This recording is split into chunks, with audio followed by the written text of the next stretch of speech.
মুসলিমিন ওমর রাদিয়াল্লাহু তাআলা আনহু বলেন, নাহনু কওমুন আ'আজ্জানাল্লাহু বিল ইসলাম, আমরা সেই জাতি যাদেরকে আল্লাহ ইসলামের বরকতে, ইসলামের মাধ্যমে, ইসলামের ওসিলাতে সম্মানিত বানিয়েছেন।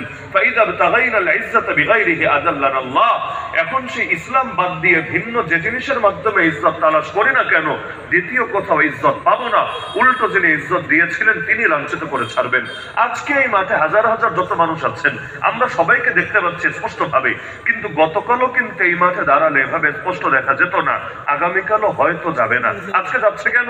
আপনাদের কারো গায়ে বাতি লাগানো আছে বিষয়টা এমনও না, কিন্তু যেখানে যেখানে বাতি লাগানো হয়েছে আপনারা তার কাছে চলে এসেছেন, বাতির আলোয় আপনারাও আলোকিত হয়ে গেছেন।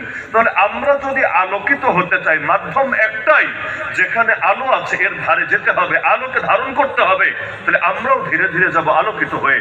আলোর নামই আল্লাহর দ্বীন, আলোর নামই ইসলাম, আলোর নামই কোরআন, আলোর নামই দ্বীন, আলোর নামই শরিয়ত, আলোর নামই সুন্নাত।